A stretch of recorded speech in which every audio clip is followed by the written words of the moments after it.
Hello, everyone, and welcome to the first ever episode of TimeToRole's Campaign 1, The Tales of Ammriel.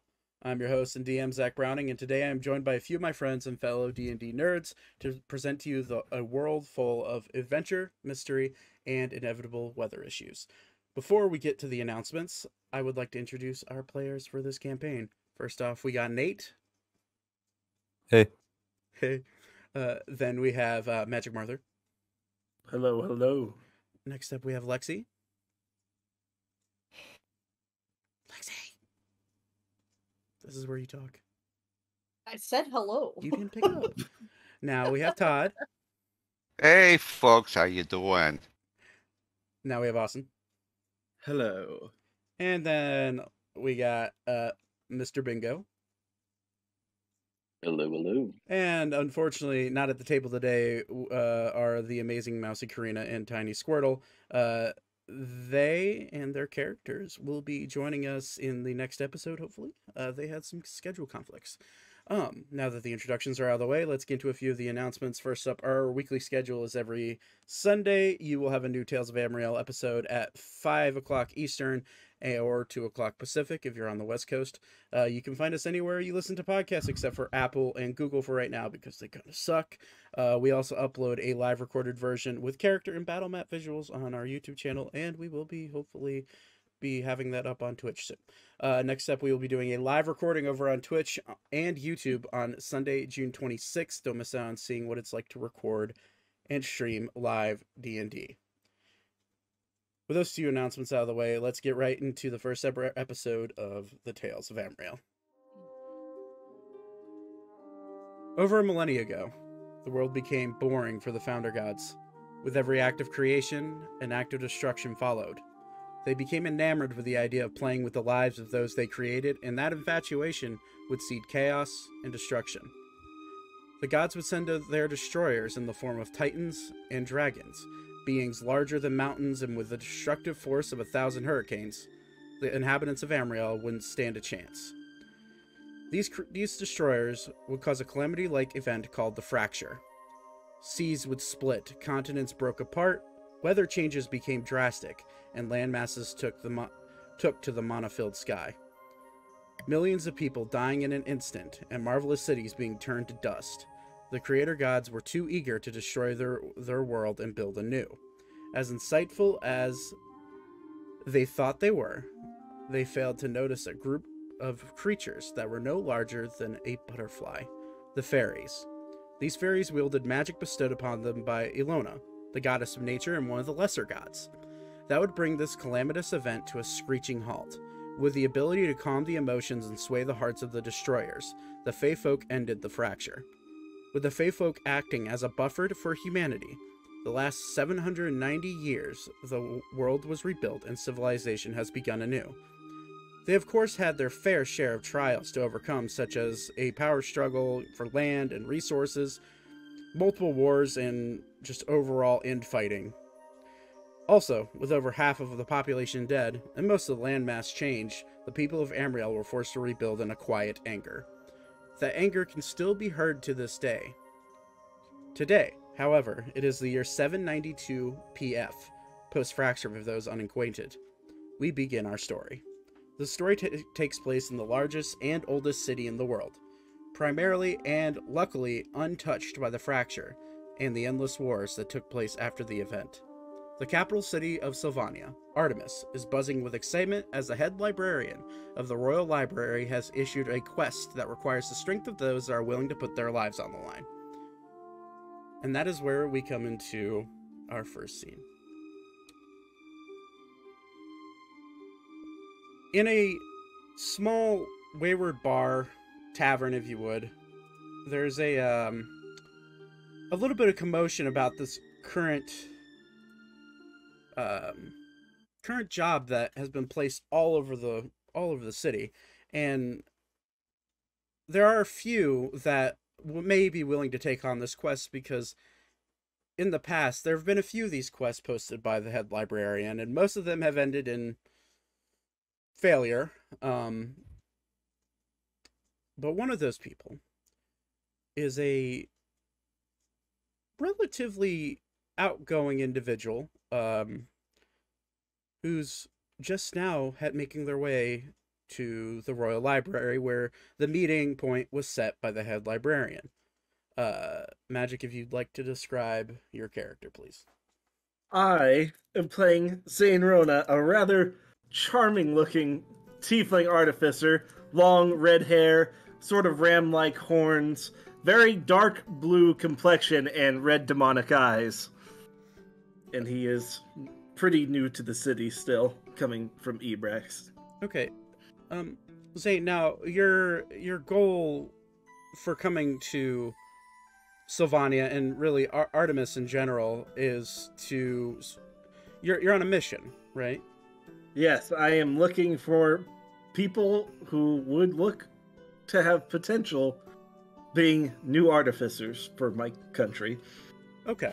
And the reasoning that you would potentially need to take on this work is really just gold talks.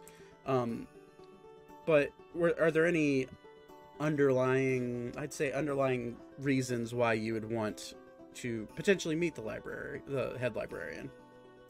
I haven't been very proficient on working a whole lot lately, and I need the money. So Fair enough. So you're now just stumbling out of the bar.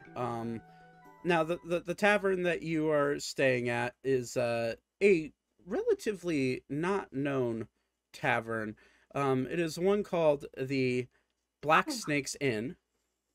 Now, as you're wandering out, there is a hardy individual who seems to be blocking your path to get out of the tavern.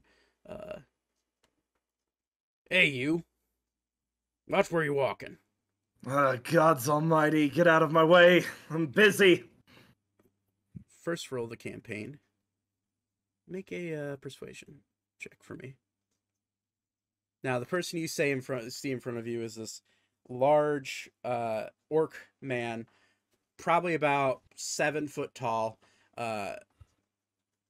pale complexion, definitely much larger than you. And you rolled a 17 in persuasion. Just trying to come in to have a drink. Fine, move along. Sure will. Now, you're new to the city, and people who are new to the city, there's not a whole lot of posted signage or mappage for those around. So, that being said, I'm going to need to have you either make a general perception check or an investigation check to see if you can see. You would know that it'd be one of the largest buildings in the city. No, I not won that. So, as of right now, you are wandering aimlessly through the streets of Artemis, partially drunk. Okay. Sounds about accurate. So, you start wandering in a random direction. We'll come back to you. I'm trying to find good music. And it's the map. Now, next scene we come to is a rather large humanoid person wandering from the wilderness into the city, with what seems to be something on his back. Now, Nate, I would like you to first describe your character, and then we'll get to the thing that is on your back afterwards. You want me to say his name? Yeah, sure. Okay. This is Ori. He's a 10-foot tall Minotaur. He's mostly gray, has red and orange eyes and large, kind of whitish gray horns. He kind of has a like a Greek like warrior. What's that called? Like a, I guess, battle skirt. What are those things called? Right. I understand, Yeah, but yeah, and he has 2 large great swords he has on his back. Okay. And They're called turges, I believe. Turges, yes. Okay, and then Lexi, would you like to describe your character? Ilera is a 2-foot tall baby goblin. She's only 4 years old. Red, very red looking, piercing yellow eyes, and unfortunately, there's not much going on behind those little eyes. She's not very intelligent, and she's got her cute little froggy friend on top of her head that doesn't ever really go away, but pops out of her hair sometimes. Okay. So as you two are wandering into this city, both of you haven't, I mean, Ori, you've definitely been inside cities this large, looking for work, looking for trouble, all of the sort. And most of the time you're big, you're ready to go. You're definitely on the side of I'd rather fight first than talk. But with the little one on your head, you've sort of taken the stance of it's probably best for this type of job to get to where you're going. However, trouble does tend to find you. So as you're walking through, people are staring at you like, oh my god, look at him. Because Ori is a 10-foot tall Minotaur. He's got a little bit of blood on him. Got a little blood matted in his fur. Right. And they're like, oh my god, look at him. And then you are making your way through pretty easily. You know, you're getting some stairs, and you hear the rattling of some boots. And you hear, halt! Who are you? And what are you doing in our city? How do you want to... Or he's not going to stop walking.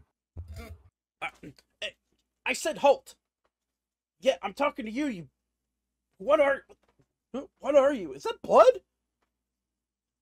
Ori, I think he's mad. Sorry. Step aside or become the dirt I walk on. Did you just threaten a guard of Artemis? We're just making our way through. He's really nice. Can I roll intimidation? Yeah.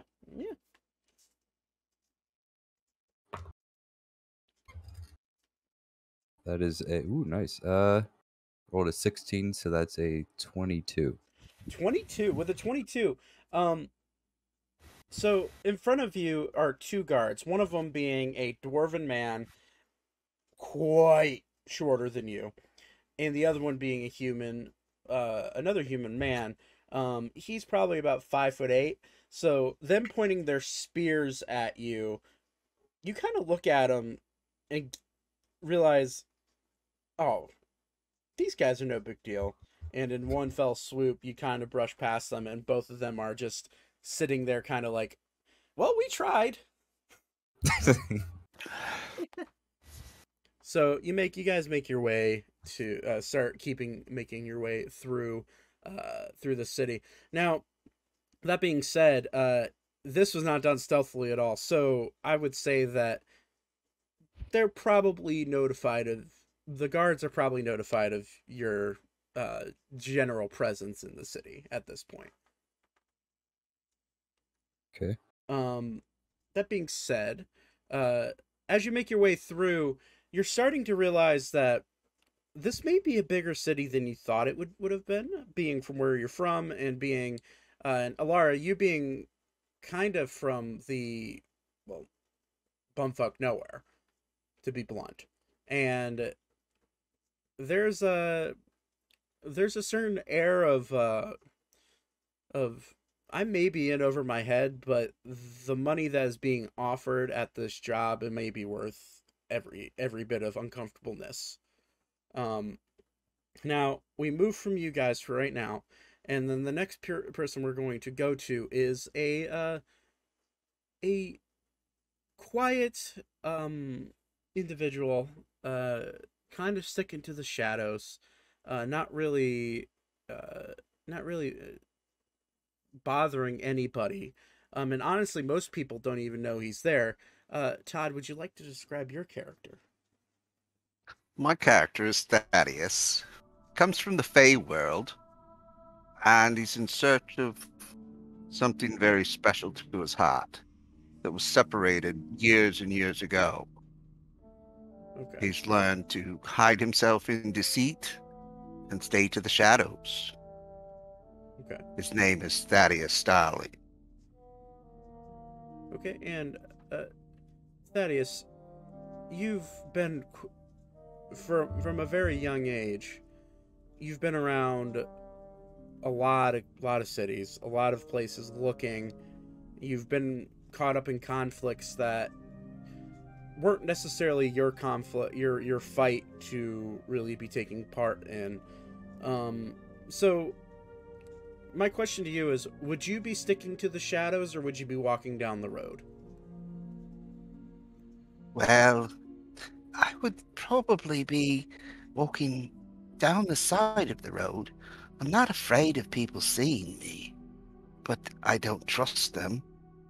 Okay. Too much has happened in my life, so I'm more of an observer. Okay. So as you're walking down the road, now the roads of Artemis are fairly large. There's back alleys. It's a very large city. Like, this city in square mileage alone is probably anywhere from 40 to 50 square miles. One of the largest and the oldest city in the world. So there's no shortage of back alleys to duck behind. There's no shortage of, but there's also no shortage of people. Now, as you're walking through, most people aren't giving you any second glances, because at first glance you seem fairly human, maybe elvish and in nature, and most of the time in this city, people who are of that descent generally won't have any issues. Now, as you're walking through, there's a group of individuals who are almost blocking the road, not blatantly blocking the road, but there's a good portion of them. How do you want to get around them? Well, I think I'll just approach them to the right side and attempt to step around them and just say, "Excuse me, please. I'd like to pass." They don't even notice you. However, they're so carrying on in whatever they're doing, getting past them is going to be a feat. Now, you could either try to roll I would say, in order to get their attention, you could either roll a performance check or or if you want to try to touch them, you could do like a dexterity check or even a strength check to shove them. It's really up to you. What would you want to do? Well, actually, I'd like to find the one that's the largest. Okay. And I'm going to use a special ability. Okay. I'm going to send him a message to his head so he hears a little voice. Okay, and the largest one that you would see is he's about 6'8". He's a half orcish man, half elven, half orc. He seems to be holding a short sword in his right hand, waving it above his head, and he has a tankard full of some sort of booze in his left hand. So what do you want your message to be? You have 25 words. My message to him will be the sound of an official voice. Okay. That says, "There is a dragon at the east wall. We need all of you to report." What? Who's that funny man speaking in my head? Who are you? There's a dragon at the east wall. You're... All We got 2 more words. report. Dragon? Everybody knows dragons don't exist. Serves you right, funny man in my head. Roll a persuasion check for me. With advantage or without? With advantage, I'd say. Because you're using your spell. But he's pretty dense, so even with persuasion, we'll see. 13. Well, I don't know. Dragon? Heh. Doesn't really work on him. He's carrying on whatever business he has. You're now getting the sense that these people, there's probably about 8 or 9 of them, they're partying in the streets for some reason. Is there a roof that I can jump up onto, or? Yeah. This is a very large city, so there's roofs all over the place, buildings everywhere the eye can see. I'm just going to use some of my parkour and just use the building to get around them. All right, I'd like you to roll an acrobatics check, please.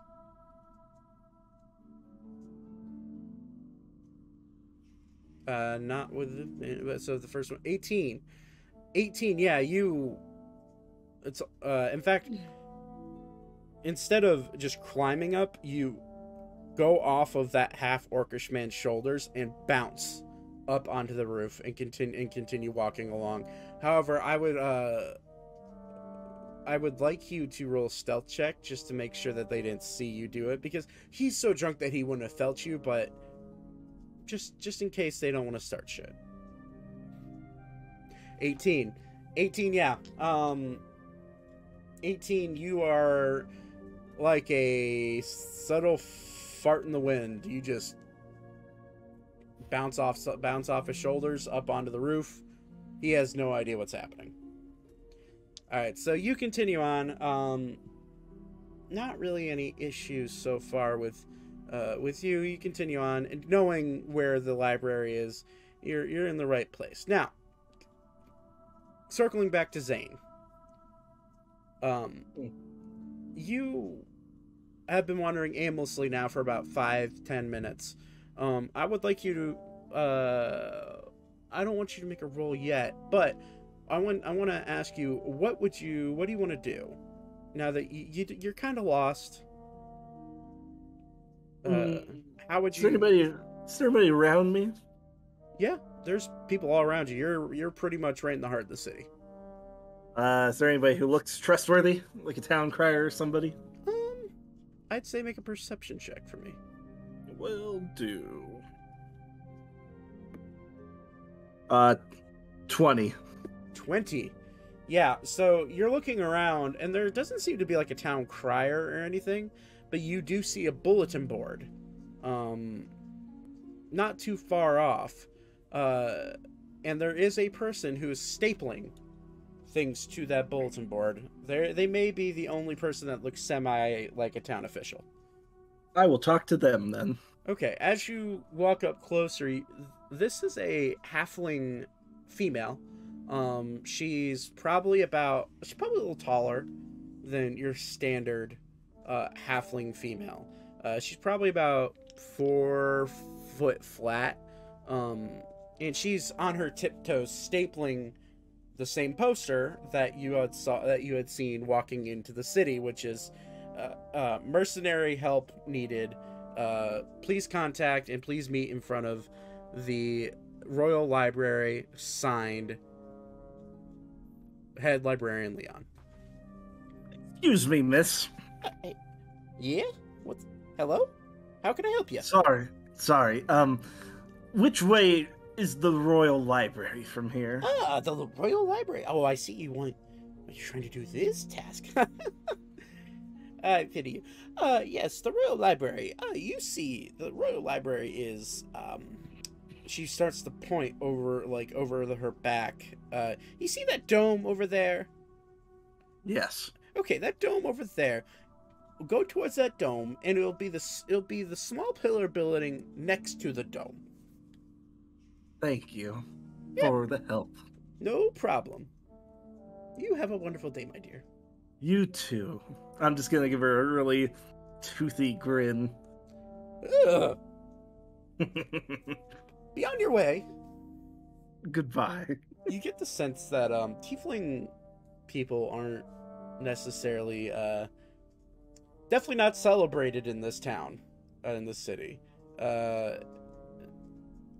So, and you would have known this, so you would have done your best.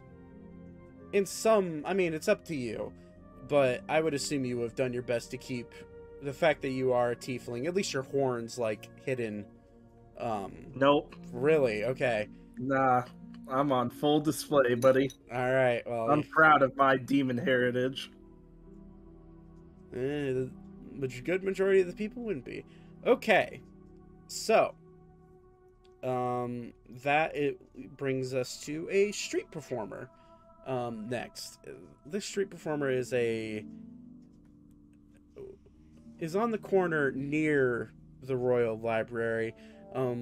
Seems to be in a riveting, maybe a riveting story of some sort. But at first glance, it's kind of hard to tell what they are saying. Austin, would you like to describe your character, please? Beep is a Tabaxi bard who has lost all ability to speak due to a trauma in the past. However, he can only say one word: beep. Amazing. So, you're in the middle of performance. How would you describe your performance, and how would you act out your performance? So right now, Beep is playing a sort of string of notes, all in a very harmonious melody. It's very calm and quaint and enjoyable. That's not the right And all at the same time, he is using prestidigitation. Okay. And alongside his natural melody that he's playing off of his lute, there's also a faint musical note string in the background that's harmonizing and also going discordant with the beat. Okay. And it's playing this sort of riveting tune to all the people nearby who are listening or watching or just passing. Okay. And so he's not speaking, just kind of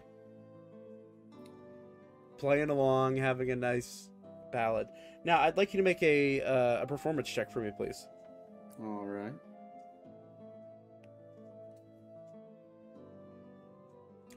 Nat 20. First one of the campaign. Goddamn. Yeah, so you're killing it right now, dude. You're like just strumming along, having a great time. People are thoroughly enjoying your performance. Where are my? You know what? We'll roll in roll 20 for this. It's 46. That is you get 16 gold for your performance. Alright. I'm gonna say 20 silver and Okay. 18 copper. All right. So for your performance so far, you're just strumming along. Would you be aware of this job listing in town, or would you even I really would be. care? I would be. Okay, so you knowing that this is what's coming up, you decided to, in effort to make it an extra couple of coin, you've set up near where the meeting place is, and you are strumming along. A rather prestigious looking elven woman, definitely in her older years, starts to walk by you, sees you playing this wonderful performance, flips you a silver so you can add another silver to your character sheet, and All right. she goes, "Your playing is wonderful, but I do kindly ask that your next performance not be in front of the Capitol building in the Royal Library. We have a image to uphold here in this city, and people Well, people who like you should probably be a little bit farther away. I calmly stop my playing. And I persuasively beep right at her. Roll a persuasion check. Oh my god. It's a 22. Jesus Christ. So with a 22, she looks at you. Okay, I don't understand, but okay, and she just walks away. Oh, excuse me. All right, so we God damn it. We come away from you and we go back to Ori and Alara. You guys have made your way pretty much all the way through the city. You kind of know where you're going. Ori more obviously than Alara. For the sakes of shits and giggles, Alara, I'd like you to roll a dexterity check to see if you can stay on Ori's shoulders, because he is such a lumbering, large individual that one footstep feels like a freaking mountain moving.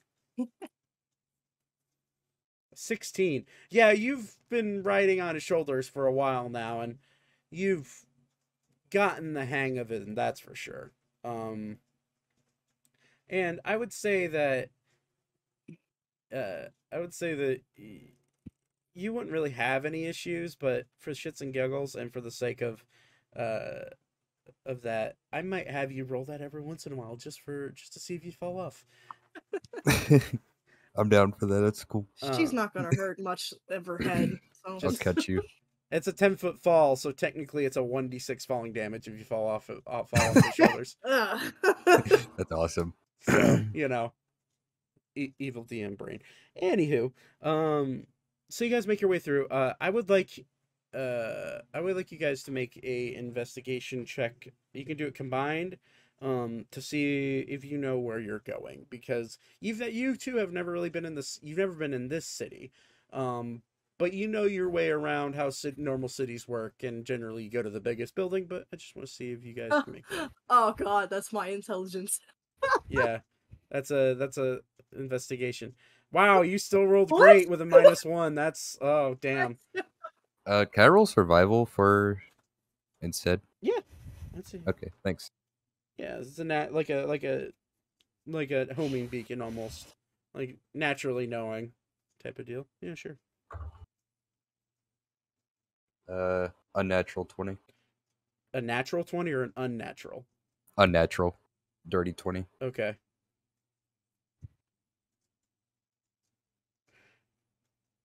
Okay. So, as you guys are making your way through, you see this columning, you see all sorts of columning, large marble laid buildings. These buildings have been untouched for centuries. And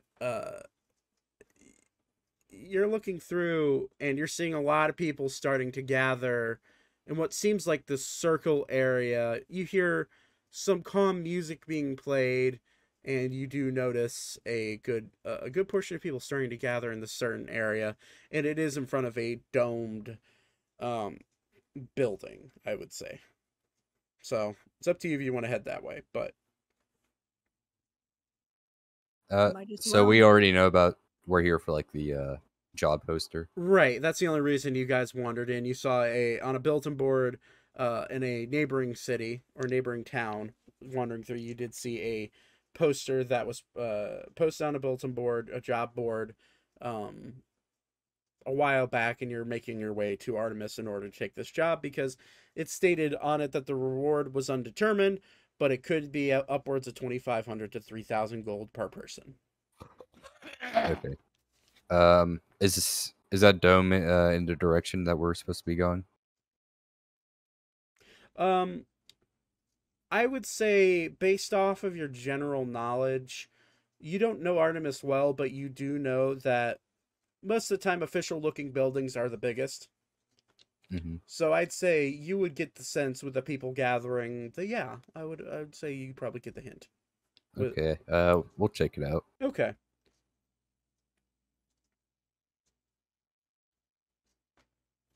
Okay.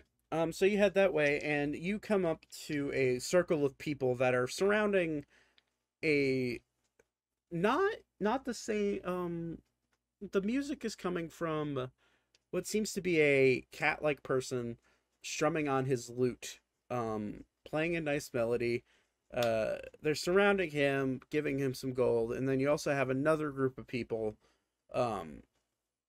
being surrounding the circle where there's a fountain, um, a fountain in the middle. To your left, there are some food stalls.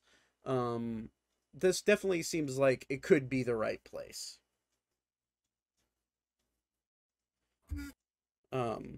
That being said, Thaddeus, as you make your way onto the roof, you do see this from the top, and you would be coming from the roof, probably closest to the music being played. Now, what did you want to do? I think I'm just going to slowly slip down and listen to some music, Okay, and just watching the crowd. okay. I hope I don't stumble. Okay, jumping down, I'd say make another acrobatics check for me, please.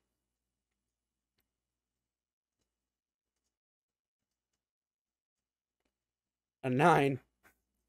As you go to jump down, your foot gets caught on the edge of the roof on the last shingle, and you fall face first down onto the pavement. That is a 20-foot drop. So, Does Ori see this? in the crowd, what's your passive perception? Where's passive perception? It's in your character sheet.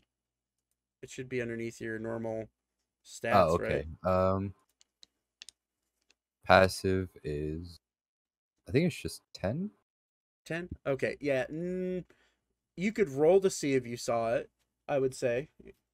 So roll a perception Yeah, I'll check. roll. But with disadvantage because there's a large crowd is gathering right now. That's 11. 11? Yeah, no, you do not see him falling down. However, Can I see him? Because I'm on top of his head. yeah, make a regular perception check because you are on top of his head. You are 10 feet up. Oof. Oof. 8. Ori was No. just gonna chuckle. No, you don't see it. Well, let's see here. So I hope I called you Noetic. That's your other character. Thaddeus, as you fall down, you trip and you fall close to the cat-like person playing music. You take it's 2 because it's a 25-foot drop. You take 4 points of falling damage, so bludgeoning damage. As you hit the ground, because you are a rogue and you rolled a 9, I'd say you'd be able to kind of guide where you were falling, but not based on, you definitely would have had to fall.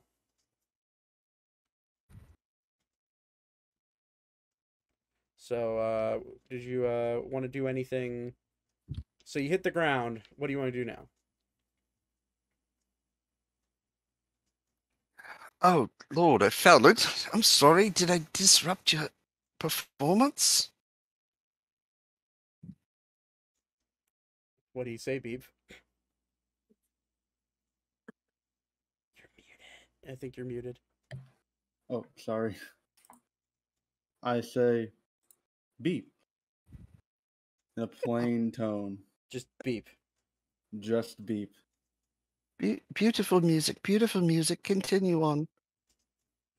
I Okay. keep on playing this string of notes, trying to impress him even further.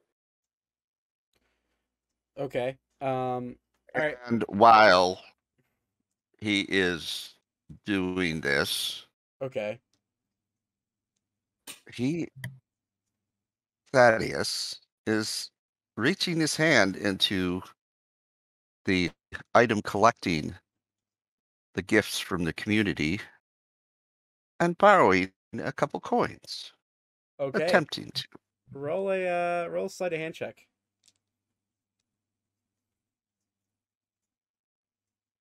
Where's 26. Damn.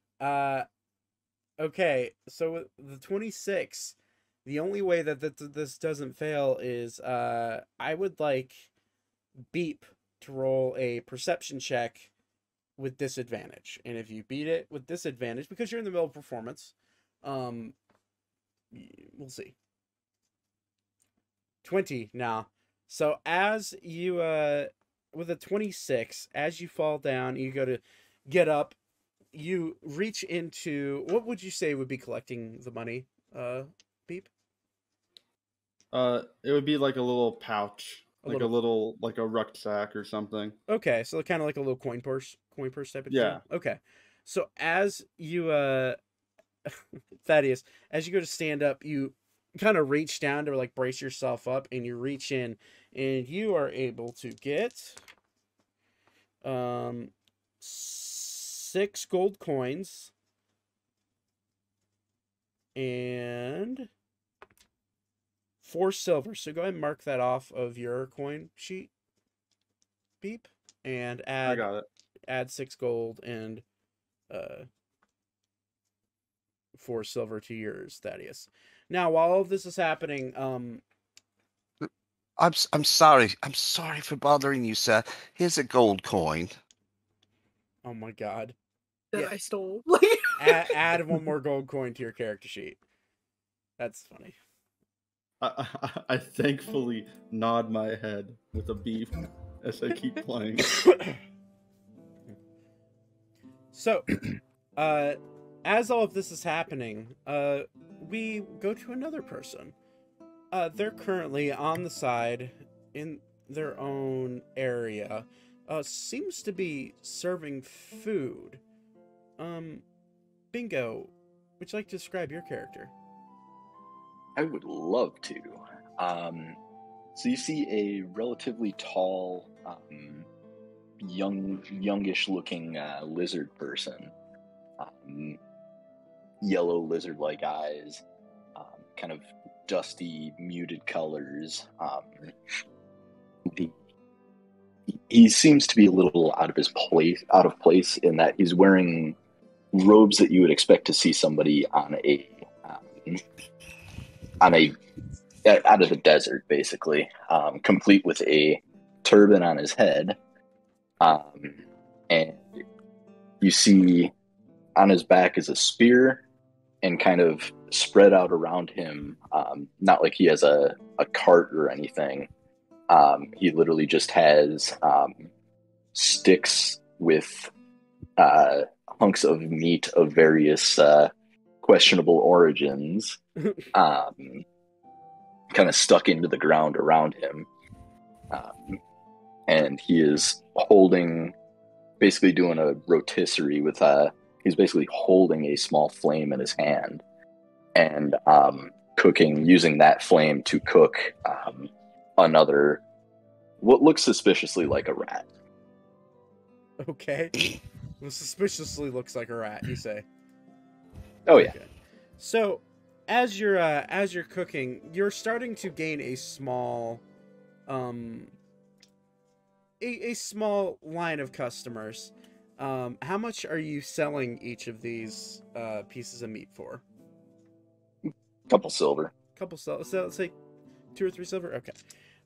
Yeah. All right. So there's one woman walks up and she's like, "Well, hello. What are you selling?" This one sells meat. Meat. And I hold up the skewer. What kind of meat is that?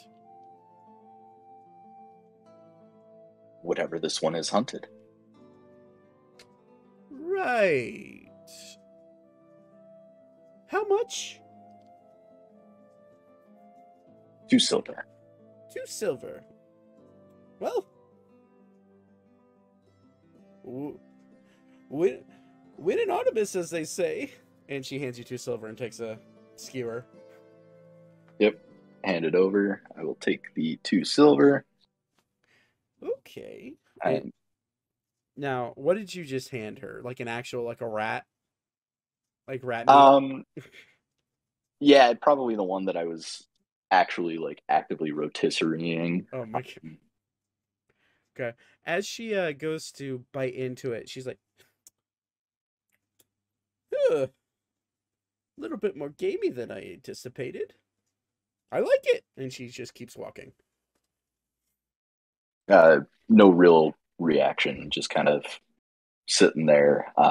Reach into kind of a sloppy leather bag, pull off the next chunk of raw meat, and stick it on a stick and kind of go back to cooking. Oh my god. So I'm gonna say, for expedience sake, as you're cooking throughout these few minutes, I'm gonna say you've added, from selling meat to the passerbys, I would say you've probably gained about 3 gold and like 4 silver. So you could add that to your sheet. So, Zane, as you are wandering a little bit farther, you start to also see this crowd, and it is starting to become boisterous. Now, you get the sense that this crowd may be here for the job, but you also know that you would have heard from just passerbyers that, like, whenever the head librarian puts out a job, this is like a festival type event for people, because they like to see who are the idiots that are becoming the next champions of the tiny the tiny head librarian of the Royal Library. So as you wander up, you're seeing this crowd. What do you have anything you want to do in this crowd? Since I don't really trust people, I'm just gonna let slide from like the normal clothes of my body a liquid metal that's just gonna kind of coat my entire being, and I'm gonna don my guardian armor. Nice. Head to toe, just so that if anybody gets close to me, I'm ready for it. So what does that turn your AC? Just out of curiosity. With my infusion on it, 20. Oh my god. Okay. So as you guys, you're starting to hear this crowd, and you hear gold being exchanged. You hear boisterous crowds, people dancing, people eating, people enjoying the various musics and performances that are going on around the square. And then all of a sudden, everything comes to a screeching halt, and you hear, "That's enough, everyone. That's enough, everyone. Our prestigious head librarian of the Royal Library has come here to speak. Now, those who wish to take part in this endeavor, please step forward, and he will address you directly. Those who do not plan to take part, disperse immediately." And you hear mumbles and groans like, I took off work for this. Like, people are here for whatever this is. And the one standing in front of you talking is a very large elven man, darker complexion, wearing very regal looking robes. And he's like, now, if you don't disperse, I'll have to call the guards. And you start to see people slowly start to walk away. Now, those of you that are here to take part in the mission, you're requested to step forward. Now, Vaten, you are selling meat. Do you have any idea of why this is what's going on? You're just here to sell meat. I'm just here to sell meat. I have no idea what's going on, but I think I'm also a little slow to clear out. So, Okay. not really making an effort to clear out. Okay. So as you, what does everyone else want to do? Do you want to stay in the background, or would you like to step forward? I would be pressing forward. Okay. Same. I think we Is should press forward. is Beep still in the same place? Beep has No. been. I mean, that's up to him. At this point, Beep has gotten up because of the head librarian and has entered into the sort of lineup. Okay. He's moved forward. So Ori's going to walk forward then. okay. So standing in front of you are, for the first time, this group of individuals are starting to line up. Now next to you are quite a few other individuals that are there. Some of them looking like mercenaries, some of them looking not like mercenaries, some of them looking like merchants, and they're all lining up to take part in whatever this job may be. Now, as you guys make your way up, you see this tall elven-like man looking down at you. He's like, "Very well, we do have quite a lot this time. Now, before I bring out the head librarian, he has requested me to narrow down the applicants. Now, for those of you that are here simply to potentially gain favor with the head librarian, I ask you to leave now because he has no interest in that. Now, for those of you who are here to get a job done, I implore you to stay. That being said, if you choose to stay regardless of my warnings, just know that most of these jobs take it between you and me before he hears this stuff. Most of these jobs don't end well, and that's why, for those who are unacquainted, most of these end up going wrong. And these people want to see the poor idiots who take on these requests. Now, if all of these warnings have fallen on deaf ears, please stay. And we would be glad to talk about contracts and what the job entails. But for now, I implore you, if you're not of the fighting type, I would leave. I assume none of you leave. Hearing that. I ain't moving. I will never leave. Or he's staring at the elf. I would like to make my entry. Okay. How do you want to enter? Do you see my notes? Yeah, I saw it. So behind an extremely large man standing in there with a big stein of beer cheering on the idiots, I will use him as a launching pad to leap myself in the air, do a double flip with 2 full twists, and land in front of the man, offering my services. What is your overall dexterity? Natural dexterity? Yeah. Is an 18. 18. I'd like you to roll an acrobatics check, just a flat one. We'll see how this goes. Uh-oh. That is a nat 1. Yeah. This is Eat going shit immediately. So you go to, there is a actually, stunningly, that same large half-orcish man that you did pass before and jumped off his shoulders pretty easily. He is now in the crowd, and he's slowly starting to walk away because he doesn't want the guards being called on him. But you go to jump onto his shoulder, and you do plant your foot on his shoulder, but as if a bag of sand was tied to your neck. You go to jump, and you immediately fall flat on your face and drag across the concrete.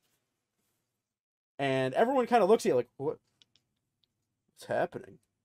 Is this part of the act? And the guy that you launched off of is like, hey, watch where you're going, little one. And he grabs you by the shoulders, picks you up, and he's like, here's a beer to go. And he hands you whatever's in his tankard.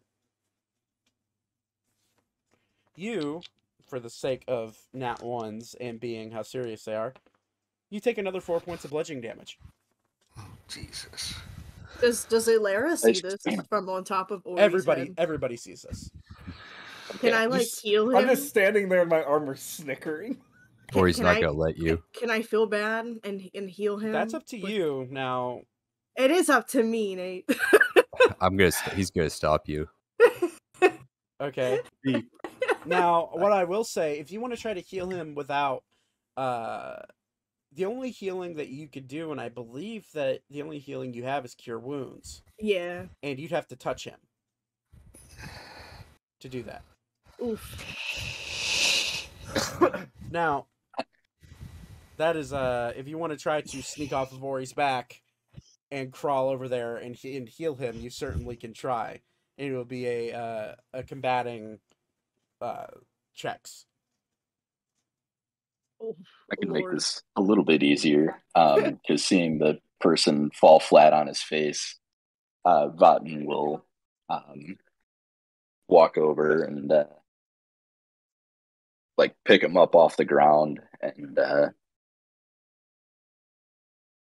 be more careful if you are a warrior and intend to stay. And we'll cast Cure Wounds at first level. Okay. Go ahead and roll for healing. 12 points. So you heal everything, unfortunately. Well, thank you, good sir. I guess my entry wasn't as planned. But yes, I am here to serve. And let me just say, that is not an example of what I normally do. So Vatten just stares back, doesn't say anything. Here's a silver, young man. Thank you. Add a silver to your character sheet, bingo. Yep. He's making bank. Yeah, he's over here selling meat and saving people. All right. So, Thaddeus, as you stand up and you've gotten your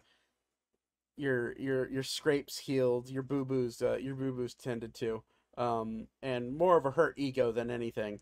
You what do you want to do? Do you want to try to? I mean, you could try to make your entrance again if you want. Yeah, I'm gonna attempt another one. Are you? Oh God. Okay. Let's go. With everyone watching, Yay! that is what you needed to roll. I made the DC incredibly hard because you failed the first time and everyone was watching you. And in fact, while this was happening, it was like, again, do it again. Yes, crowd, I will do it again. See, you rolled a 20. That is what you needed. That was the DC to make this happen. So yeah, explain how what your now retried entrance is like. And so, with the winds to his back, the man who just healed him, he places his hand upon his shoulder, lifts himself up, uses his shoulder with his right foot, leaps himself into the air, does 2 complete backflips with 2 double twists, landing gently on his feet into a bow in front of the gentleman that called the group together. And, sir, now I am at your service. Well, if that's how long it would take you to be at my service, I wouldn't hire you, but it's not my job. So, anywho, let me introduce you to, well, is everyone here? That's the first question before I introduce anybody. I believe everyone is here, but let's see. 1, 2, 3, 4, 5, 6. And then there's those other 2 that we've already hired. Okay, we need... Well, I'm going to say we are only taking 6. It seems to be 13 of you here. And as you guys look around, there are 7 more people than the ones here at the table, quote unquote. That one of them is a fellow lizard folk man, donned in leather armor, has a scimitar strapped to his back. He has a long mohawk with like the mohawk going into a kind of like a braided ponytail in the back. So he has like spiky hair, and then the last spike is like a braided like ponytail. And then you have 3 halflings that are all buzz-cutted young men, all wearing chainmail. You have a fellow Minotaur, Ori, that is slightly shorter than you are. And their gender is, you can't really tell. They are wearing no armor except for a breastplate, and their horns are scratched and chipped, and one of them is actually like, you can see like a crack running down through it. On their back is a giant great axe. The other 2 are hooded figures, hiding kind of in the background. They no redeeming features about them, except one of them does in fact have some form of tail sticking out the back of their cloak. Now, you lot are gonna have to figure out a way to narrow down to 6. Now, I understand that this is this job is tempting for some. Now, let me be straight. There is no murdering. Looks right at you, Ori, with a blood-stained coat that you, or the blood-stained matted fur that you have. Ori takes his hands off his swords and sighs.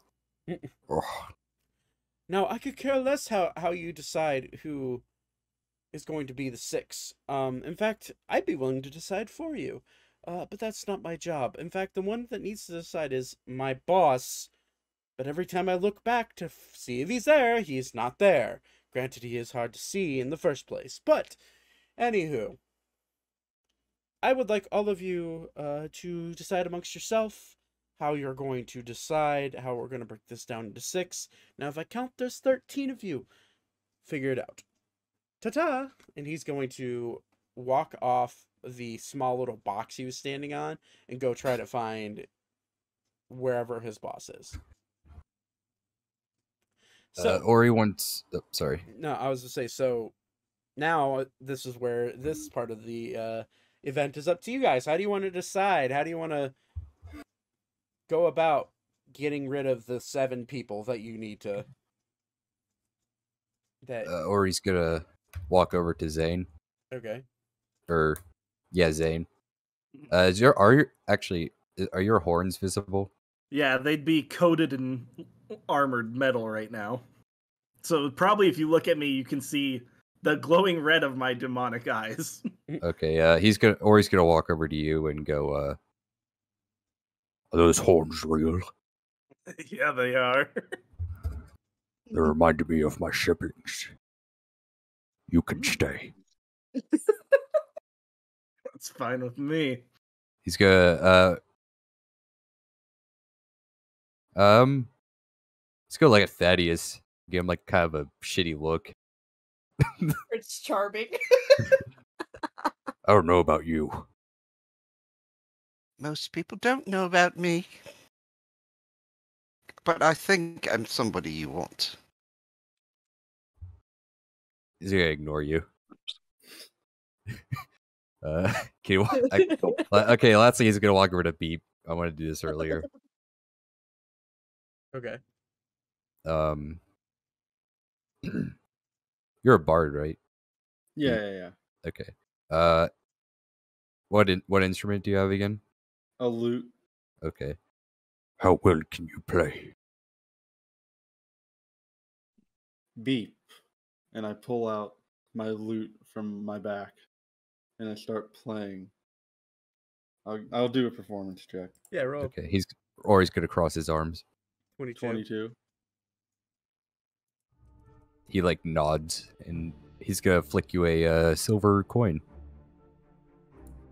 I like it. Beep. Yeah, add the silver. Simple. The silver. Yeah. I did. You can say. You can stay. Does anyone else want to do anything? I don't want to. I want to walk over to one of the random people, Okay. just one of them, Okay. and holding my lute, I'll stop playing, but I'll just simply say, "Beep," Are you in an rolling? intimidating way. Oh my god. Can I help him? You I wanna help him. absolutely can. Roll an intimidation check with advantage. 24. I wanna walk over with Beep. Which one are you? Which one specifically? So, reminder: there is a lizard folk, there are 3 halflings, there's a minotaur, and then there's 2 hooded figures. Let's go to the 2 Halfling? hooded figures. 2 hooded figure. Okay. Yeah, we'll Yeah. do that. So, intimidation, huh? Yeah. The 24. Else, Let's see what they roll. So, there's 2 of them. So we're gonna. I would say let's roll with normal dice, but let's do it here. So they have base stats. So it's a 17 and a 12. So that'd be plus 3. So yeah, no, both of them fail. Actually, now that I think about it, they couldn't even. Yeah, okay. Yeah. So as you walk over and you go beep, like you see the one with the tail slowly protruding out, her ears uncover, and she is also a tabaxi. And she looks at you. She's like, "Oh, I'm sorry. Let's leave." And she pats the slightly shorter person that's still in the cloak on the back, and they slowly walk away. I triumphantly beep. he's gonna give you like a good pat, like a. It's gonna be kind of harder. Like you know how like some dads like slap your back. Yeah. Yeah, he's gonna give you like the dad slap on the back. Thaddeus, I'll give a little thumbs up. What's that? Thaddeus is going to scan the crowd. Okay. Are there any other lizard type people in the crowd that might be talking? You said there was one more, right? There's one that's lined up. Now, I'm gonna say that Vaten, you're technically not part of the lineup. You're still kind of hanging out, but because most of the people have, like, most of them have walked away, but they're still within earshot. You have not walked away at all. So it was just under the assumption from the elvish man that you're one of them. Now, when you're scanning the crowd of the people that are still kind of hanging out, not including the other lizard folk man that has the mohawk and the ponytail, you're looking around. Nah, I mean, there's, from how far away they have become, there's no discernible features for any specific lizard folk. Has the lizard person spoke at all? From what you've seen, maybe. They've been, I mean, Vatin can describe it better, but I mean, Vatin's been selling meat. So yeah, occasionally I've been speaking, I guess, to people. Okay, totally off. Like, is the lizard person that's part of the crowd, is that actually Volk? Vatin, no. The lizard person that's part of the crowd is a separate lizard folk. Who's trying to Become, okay. Yeah. They okay. I'm going to walk in his direction. Okay. And simply say, "Are you really sure about what you want to do?" Uh, yeah? What do you mean? And do you have a wife? No. Children? Maybe? How young are your children? I don't know. I don't know if I have any children. Watch out. Oh, Buddy, okay. I've been all around the world. I've been fighting people. I've slept with many women. Who knows if I have children? Probably. Why are you digging into my back? Leave me alone. Is the lizard person? What about your father? Dead. What was your question? Is the lizard person have any like obvious metal armor on? Metal. Yes, actually, their chest piece. Their chest piece is leather.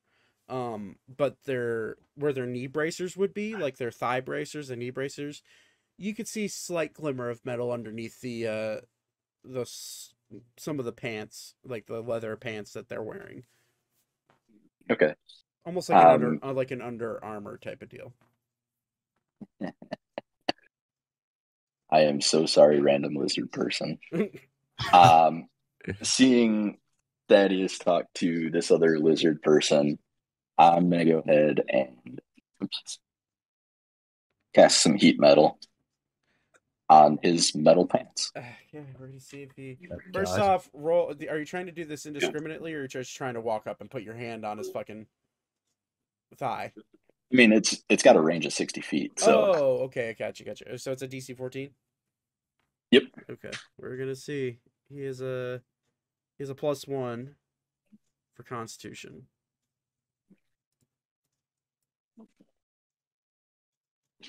That's a 15. Yeah. Sorry. Okay. No worries. So he. Well, what I would like to do Okay. is step away, and now that I've heard his voice, I would like to enter his mind using a voice similar to him Okay. and say, in slight words, "As your father, Luke, Oh my I God. advise you, this is not the time. Step away and live longer." Okay. You hear in his head. You hear back. My name's not Luke. My dad's been dead since I was a hatchling. And he looks right at you. You gotta try harder than that. I'm just gonna look over and see this happening, and I'm gonna cast Thaumaturgy. Okay. And in Infernal, I'm going to say, "Leave or die," to him. So Just it's bling going to his sound body. horrific. Like, so how thaumaturgy? Yes, I works, can guess? use it as ominous whispers. Is Oh the my God. Okay, yeah. So type of thing behind him. I would say roll a intimidation check. Oh with- Lord. And for him, because of lizard folk, where he is from, with advantage. With advantage. I don't. This might be bad. If this doesn't, 14. if this doesn't work, I have an idea. We'll see if he beats it.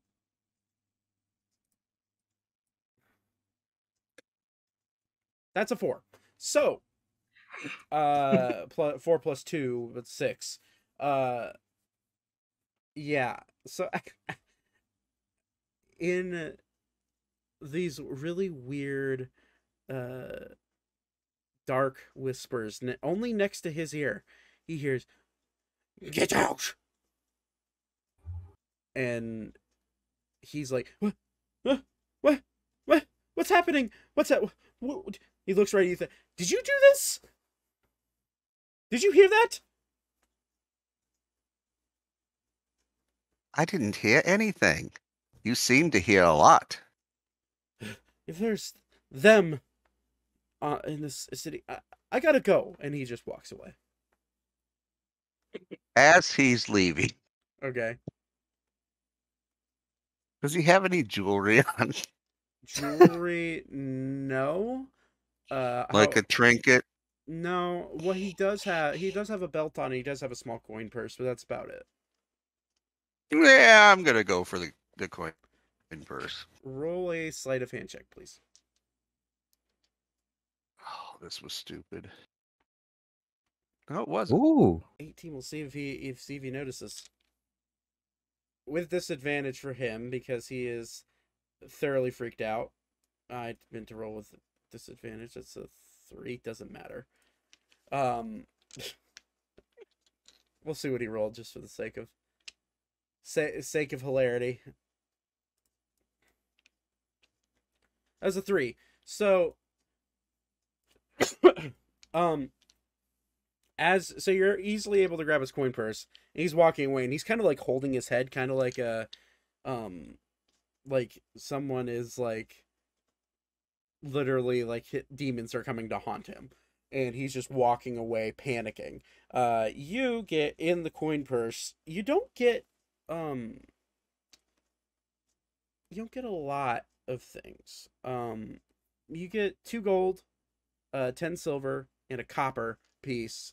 However, you also get a small, probably about, I'd say probably about a coin sized, like a gold piece sized, what looks to be some sort of gemstone, clear gemstone.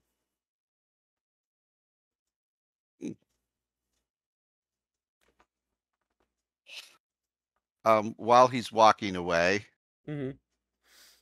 excuse me, sir. Thank you for your troubles, and I'm going to toss him 2 silver coins. And he's gonna look at it, he's like, he grabs it, and he goes to reach down and put him in his coin purse. And he's like, What? Oh, god damn. First there's demons here, and now there's thieves! And he just starts walking away briskly with the 2 silver in hand. And he's gone. So, you have successfully gotten rid of 3 of them. Or you want to get rid of the 4th? The 4. You got the Minotaur and the 3 halflings. I'll do another 2 thaumaturgies of get out and ominous whispers to the halflings. Okay. I don't like that music. Alright, so roll an intimidation check for both of them. Alright, we've got 1 and 2. See if they beat the 1 and the 2.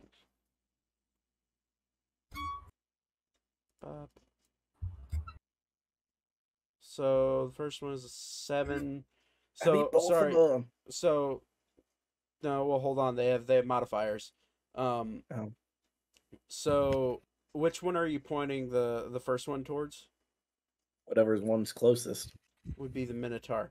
So the Minotaur. Oh no, I'm aiming for the halflings. Oh, you're aiming for the halflings. So 2 of the halflings. Okay, yep. So the halflings have a +4. Fuck. So does not, yeah. Which that's a wisdom, right? Yeah. Intimidation's charisma. Or is it charisma? Oh, hold on. Well, it's a +3.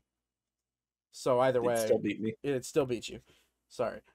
So yeah. So they hear the infernal go off, but they kind of think nothing of it.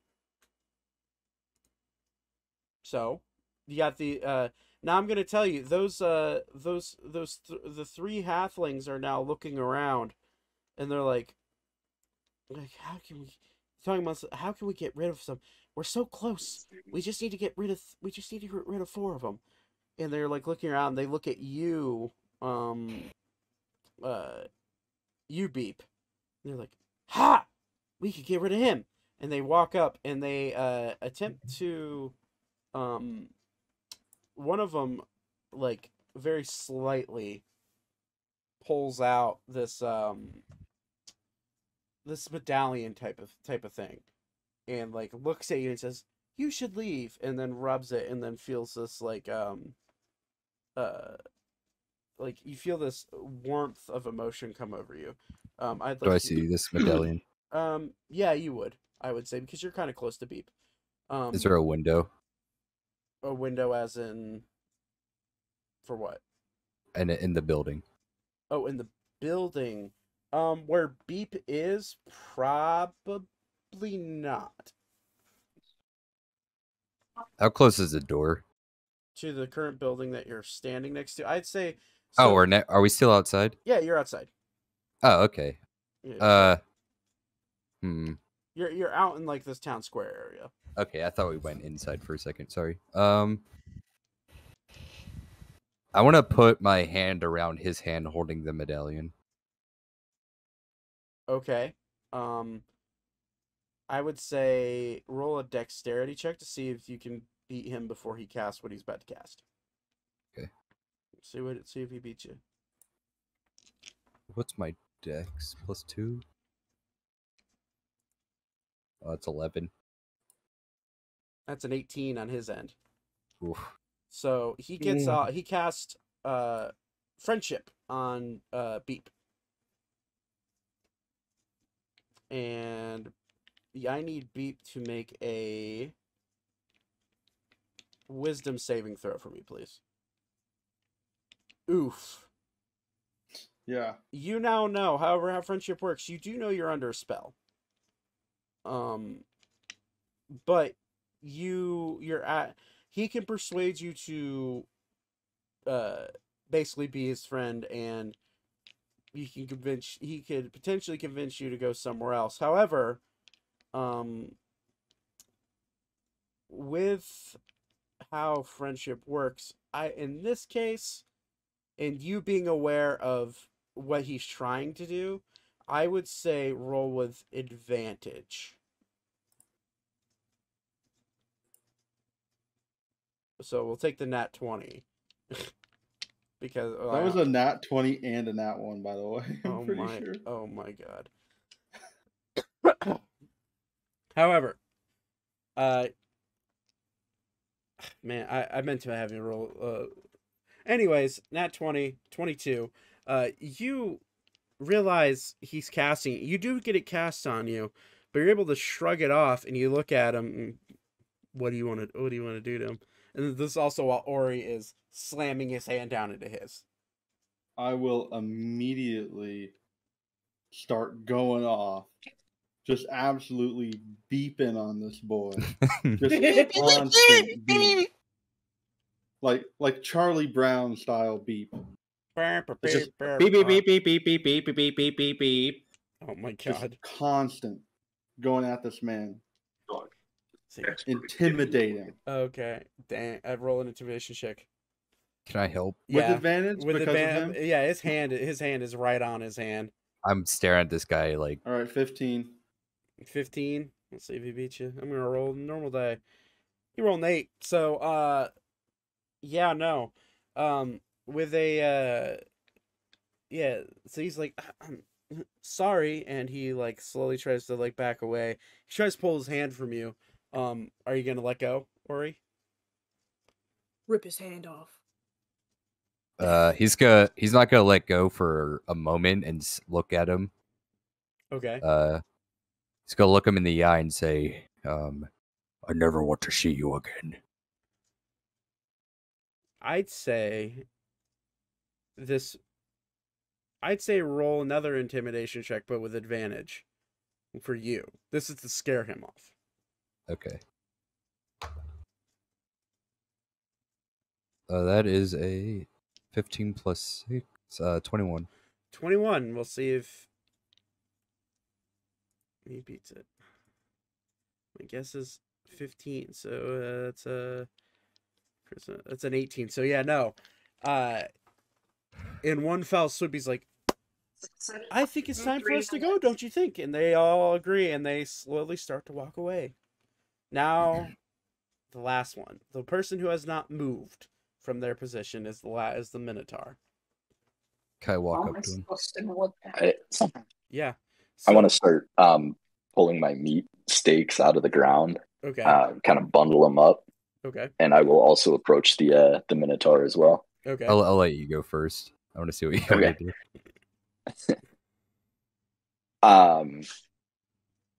I'm just basically gonna hold up the meat and just be like, large one needs food, does he not? large one does need food. With money And for I'll a just- job.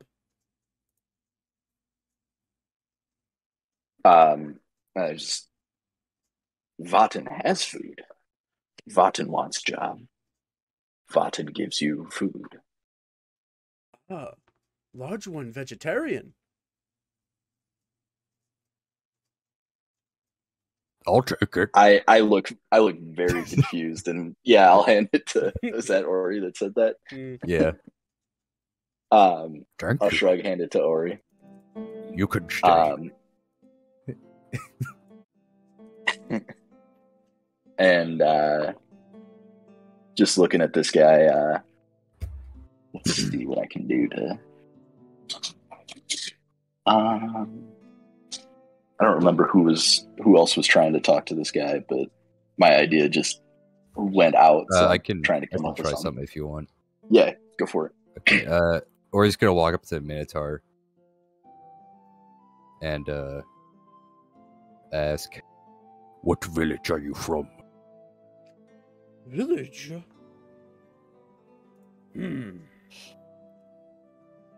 If I told you, would you kill me? Big guy? Well,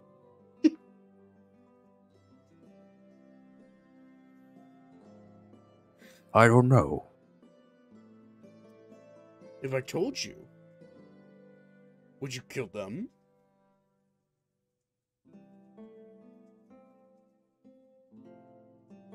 I don't know about the little one. And he points to Thaddeus. Oh, But everyone else is all right. okay. Well, I'm from Oxbrook, which is in Valencia. But where are you from? What was the village called again? You're from Cumlots Okay. Sorry. in Astrium. Okay. Cumlots. Cumlots, you say? Never heard of it. Not surprised. What is your profession? He grabs the Great Axe and like brings it up and then slams it back down. You know, probably the same as you. I see. He's gonna take Laura and set her down, Okay. and And he's gonna stare at Alara on the ground. Alara's just gonna get like angry. She's just like, What are you looking at? It talks. Or he's gonna draw his swords. Okay. Fight to me. Can I walk over while this is happening and just kind of like tap the little one in the shoulder, like the smaller Minotaur, with my Thunder Gauntlet? You absolutely can. Roll for, I'm going to. roll for Wait, an what are you attack. doing? Wait, are you? God, if I can, that's What not are gonna you? happen. Are you swinging? I am. Yep, I'm gonna walk over and just swing. Can I stop that? You with the 8, he missed anyways. Oh, Yep. he missed. Oh, never mind. It Or was he's gonna a look- love tap. Or he's gonna look at you with a little, like a tad, like a dash of disrespect. Stay out of this. Fight Fine. you want, and a fight you're going to get. And Alara's just gonna stop and like look at everything and looks at Ori and goes, I've seen this before. and then looks at the little one. She's like, You should probably just go home. This is not a good idea. roll a persuasion check for me. With disadvantage because this one wants I'm a fight. stupid. No. This one wants a fight. 11. No, yeah, 11. So he is gonna roll. Please ignore the random click. That's a nat 20. Oh God. So yeah, Well, good luck then. I think I'm gonna fight. And he grabs, unlaces his great axe, Is there a open area? You guys are in basically like a town square. Yeah, I'll point to like kind of like away from everyone, like to the probably like a few yards Okay. away over there. Okay. And he'll start walking. And as you're walking away, the Minotaur is going, "What's your name?" I will tell you after the battle. Well, anonymity is a big word for me, but I don't like it. What's your name? Can roll persuasion. Yeah, I can roll a persuasion check. Are there 2 Minotaurs? Yes. That's a 10 plus. Oh, sorry. 10 minus 1. Oh God. That's a 9. I do not know if you have the right to know. Very well. I am What a is mighty this? one, wanting to see if you are mighty. Steel versus steel, then. Yes. All right. I'm gonna say just for Nate, roll initiative. What's my initiative? 2? Okay. First initiative roll of the everything. I rolled a 19 plus 6, so that's 25. I'm not beating that. 15. So yeah. Okay, so this male, now you understand, male Minotaur, probably about Mhm. 9.5 feet tall, so like 6 inches shorter than you, but just as hefty. Grabs his great axe and is, my turn first, and he's going to swing down at your legs and roll for an attack.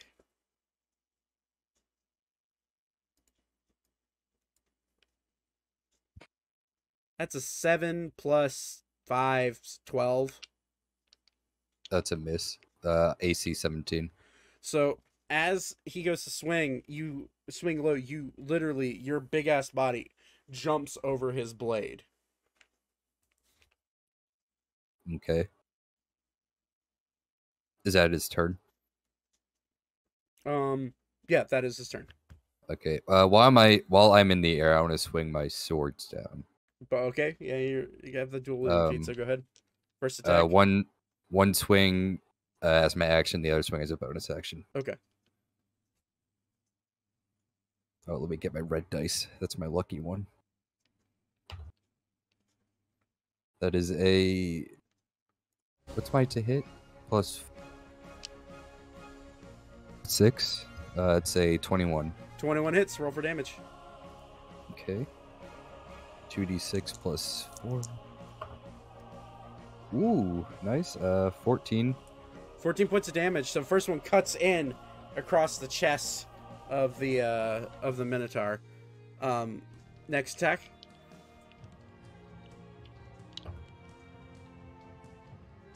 19, so that's a crit. 19 is great. That's right for great weapons, right? Right. Mhm. Yep. Yeah. Yeah. Go ahead and roll. That hits. Roll for damage.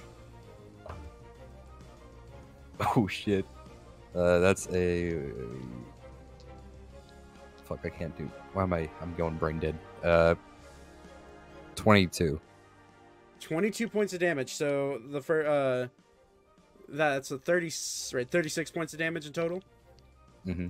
So as you go to cut in the second time, it catches on his breastplate and cuts in really deep, but he's still up.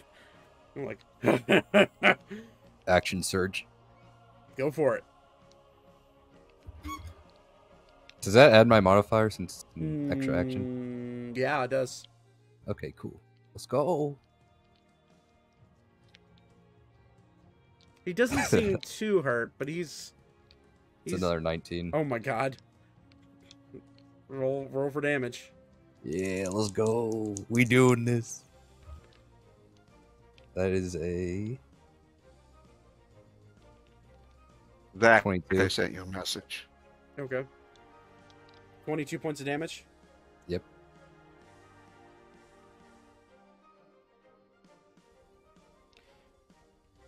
Okay. He's still standing. As you cut in again, he's like, and he goes to block your next strike, and it like grazes down the strike and like lands and hits him in his thigh, and it kind of like makes him stumble a little bit, but he's like, he's up. He's not overly hurt, but he's definitely hurt, I'd say.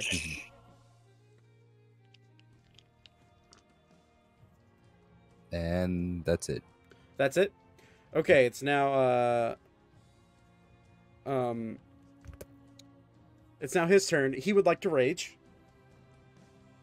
And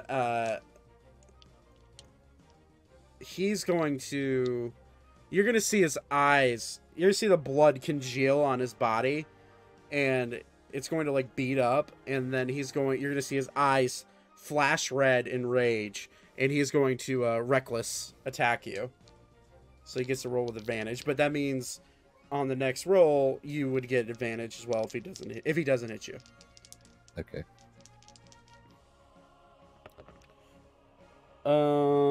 Actually, let's roll in for the sake. Let's roll in here.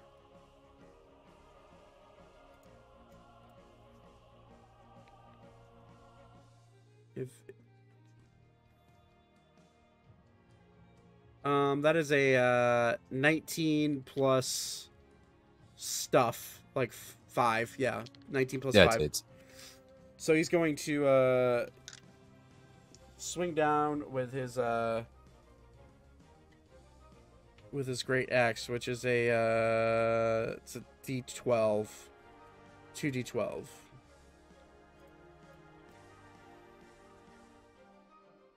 $2d12 plus 4, so that's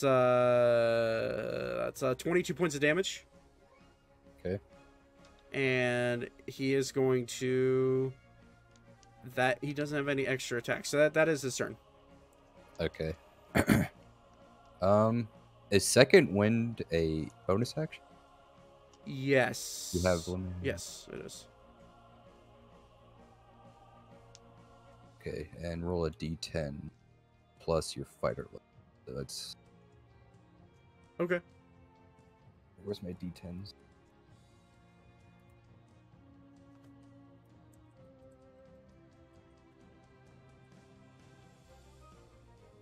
Can I make a check to see how hurt this guy is? Yeah, I'd say make a medicine check. Okay. What's my medicine at? Probably just 1. Yeah. 16. 16. You would get the sense that he is really hurt now. He's probably 1 or 2 really good hits would probably put him down. Okay. I think I'm just gonna attack him twice. I'll risk it. Okay. So All right, I'm gonna. First one is with advantage. Second one is not. Okay. Because he is reckless.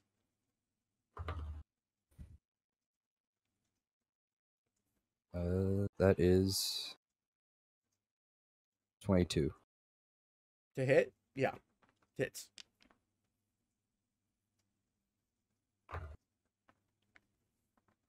Ooh. 14. 14 points of damage. Mm-hmm. How do you want to do it? I want to take 2 of my swords. Can I stab them into his stomach and lift him up? Absolutely, you can. And I want to say, you are dust, and dust you will return. Fuck. Okay. Then I will... I'm going to slide my swords out of his stomach, and he's going to fall to the ground. Oh my god. So as he falls down to the ground, unconscious, blood spewing everywhere, you have now gotten rid of all of your competition other than the 6 that you have deemed fairly worthy of your of Ori's presence. Does this guy have anything on him? I want to steal his stuff. He has a great axe and he has a small coin purse, and that's about it. And then he has a ripped to shreds breastplate because you ripped it to shreds. What was the great axe's damage? It's 2d12. 2d12. Yep.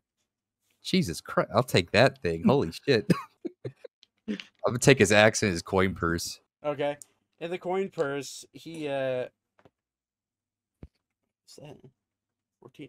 I have 14 gold pieces and 4 silver and 1 copper. Okay, where's the coin at It in my character sheet? It should be under. Oh, I see it. Okay. How much gold again? 14 gold.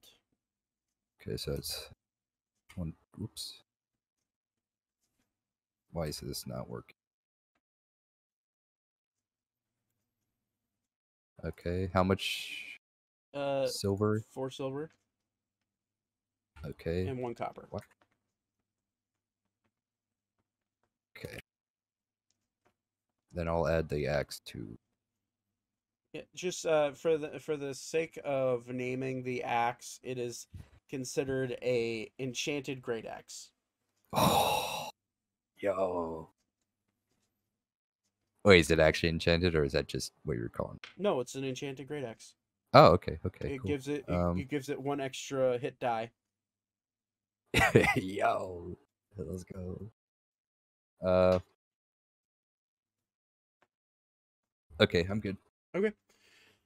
So with this Minotaur bleeding out on the ground, and also reminder, the elf man very clearly telling you no murdering. You guys, what was 13 is now 6. Unfortunately, Bingo did have to leave us for dinner.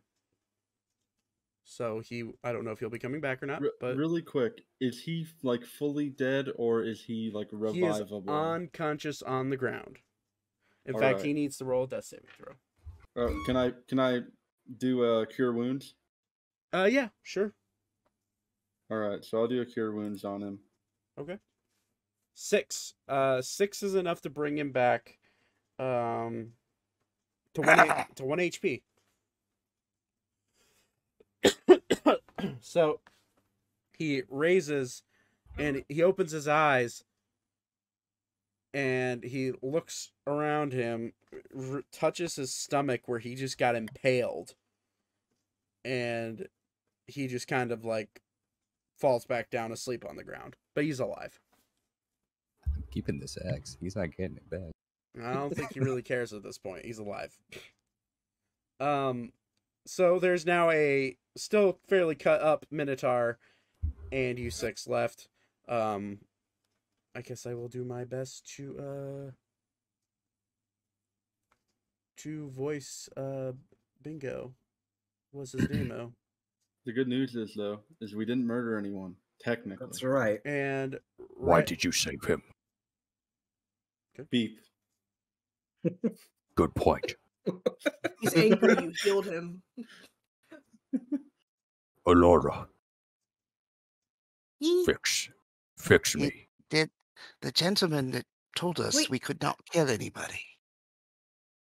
Beep. Can I cast Cure Wounds on Ori? Yeah.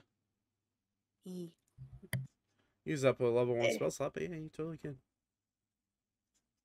Yay. You get 7 healing. Right then and there, as this is happening, you see the elvish-like man walk up. He's like, now, it seems like, he looks right at the Minotaur. It seems like you've dealt with deciding on who's going to be who. Dog, did you really just push your way into my locked door? What the fuck? Anyways,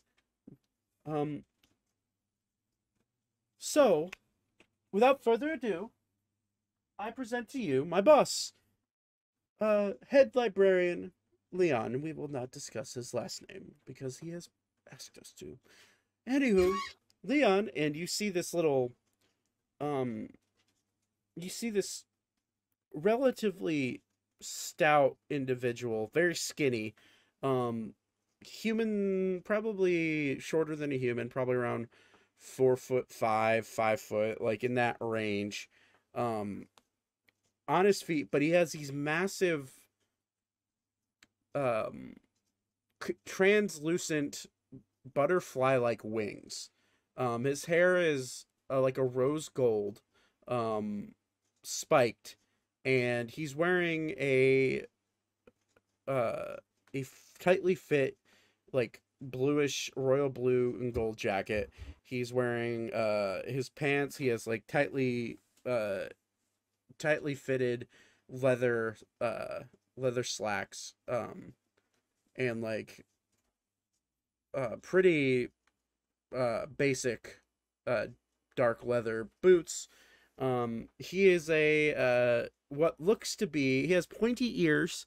His ears are a little bit longer than, say, an elf's or even a halfling's or a gnome or anybody you've ever seen before. His ears kind of droop down, and he, in a not so what seems to be like a modified voice, he goes, "Well, it looks like some of you have came. Nice to meet you. My name is Leon. Oh, and if you're wondering about what I am or who I am, don't ask. Anywho, you are here for a job, and a job you will have. Now, first off, I would like every single one of you to, well, and he looks right at you, Ori.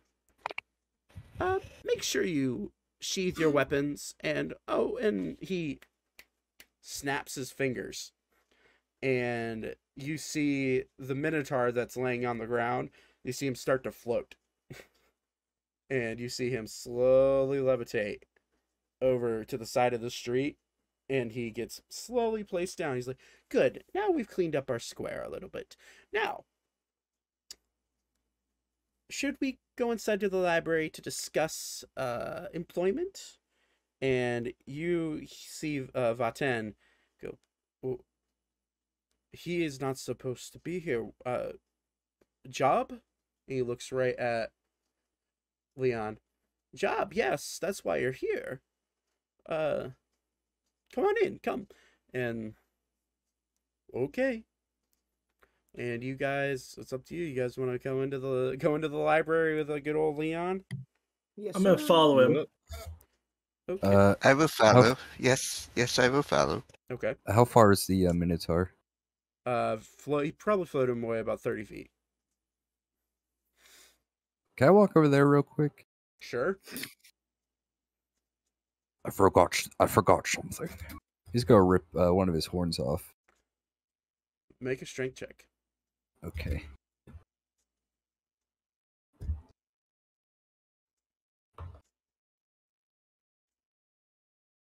Uh, 19, so that's, what's my strength? +4, that's 23. 23. That boy gone. Like snapping a twig. You, with one hand, you just reach down and crack, rip it off. And you got yourself a Minotaur horn. Alara's just gonna speak up, and she's like, I told you you should have just went home, but you just didn't listen. Jump down, poke him with a stick. Is the horn bigger than Alara? Probably. Yeah. Alara, you're like 2 feet flat, aren't you? 2 feet, my boy. Yeah, it's bigger than her. Okay. You can play with this later. He puts it, he like tucks it under his belt. She's just like, Alright, he's gonna follow the guy now. Oh my god. Okay, so as you guys make your way into the Royal Library, following Leon for the potential job offering and potentially becoming, maybe forming a party, that's where we're gonna take a break because I need to fix some things. I need to use the restroom. So, Okay. be back in 5-10-ish minutes. Sounds good. Sounds good. yeehaw, fellas. Okay. Hey everyone, Friendly Neighborhood DM here.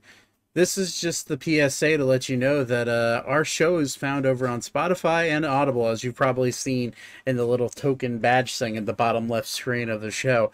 If you want to listen to us, while you're traveling, or if you're in the car, or if you are, on the airplane, you want to download it. The show is available on Spotify and Audible. As of right now, Apple and Google should be coming along fairly soon.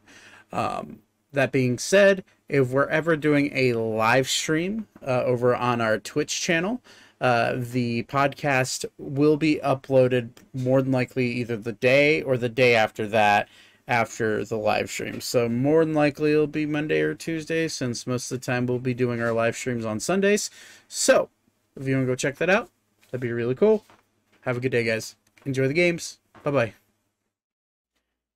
And welcome back. Let's get right into the meeting of you guys with Leon.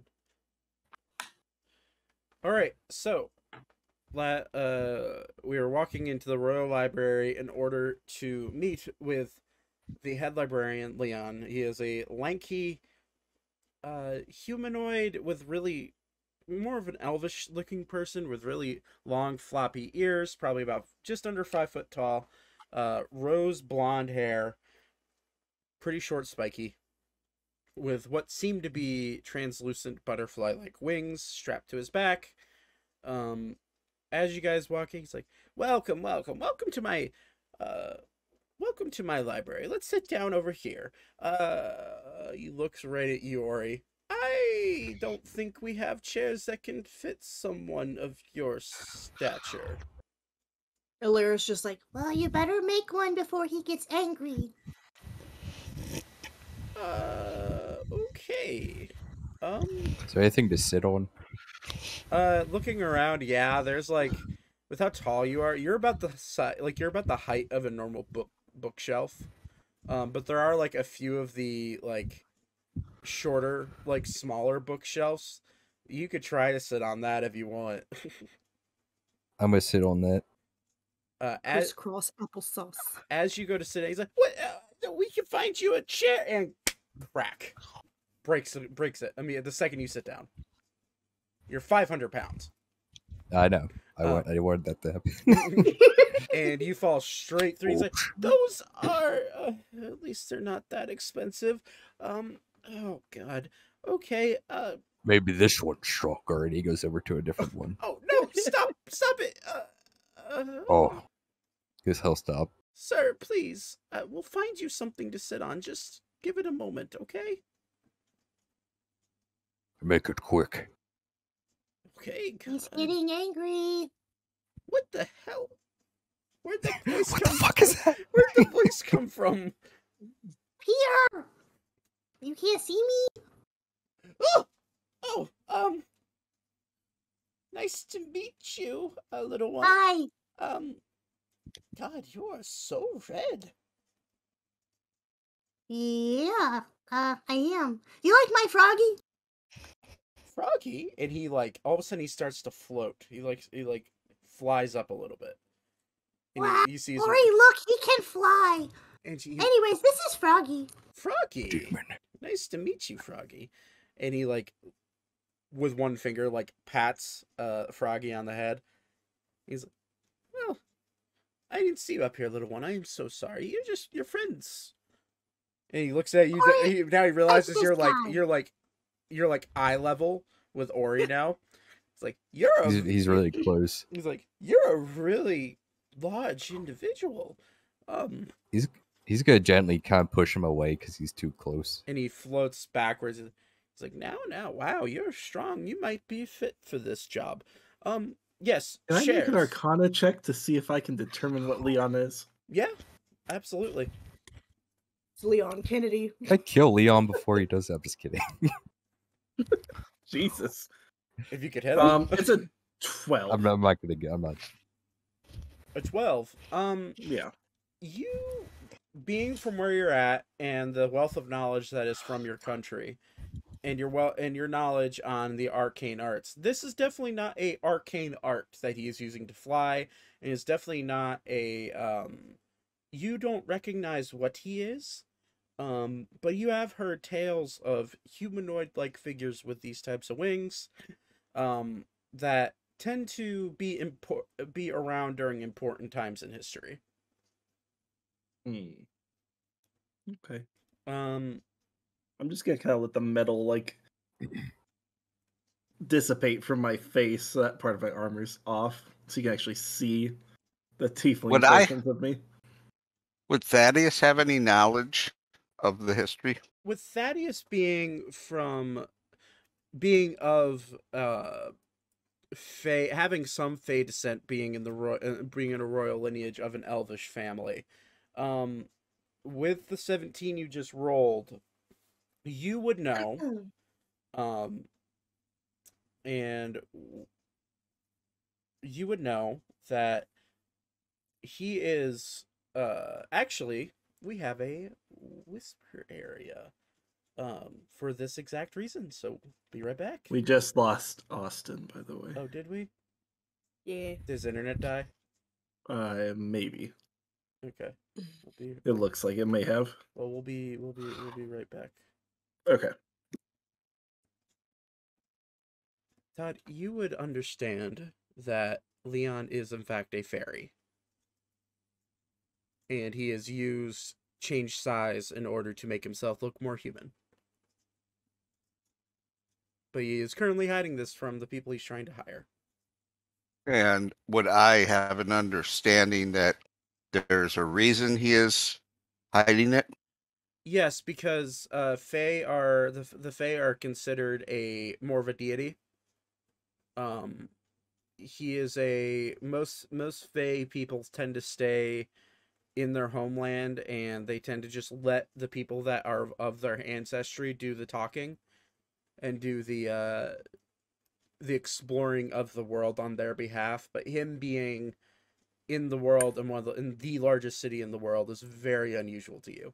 Now, you knowing this, it's up to your discretion if you want to share it. However, he's I would say Leon's doing a pretty good job of hiding who he is. So. Oh, no, I'm not going to share my knowledge. Okay. All right. Well, we'll go back up then. Yeah. And you just Or- give it to me. Or he took the good horn, by the way. He has a You can make her shield. like a little necklace made of like teeth and shit. What am I doing? I need to Ears, capture elf this. ears. Oh, here. Anywho, No, they have to be hands. So- like from freaking llamas with hats. Carl, are those hands? so you lot would so last roll was Leon getting slightly pushed away from Ori. Well, you are a strong one. And he looks around and he looks right at you, Zane. He's like, so you finally decided to show your face. Well, I'm just gonna toothy grin back at Ori and be like, yeah.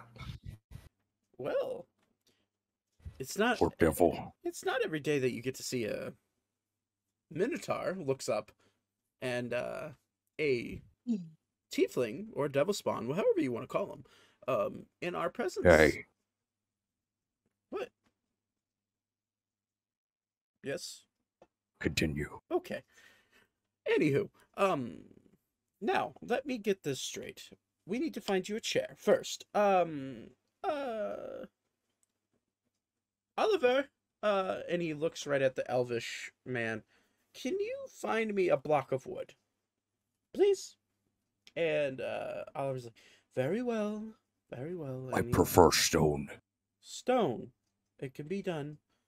And he walks away, and for expedience sake, he walks away, goes and finds a block of stone, and he attempts to make it float using magic, and he cannot do it. And so he has to get as many helpers as he can. Literally, this block of stone is like 1,000 pounds. Yes. And carries it into the library.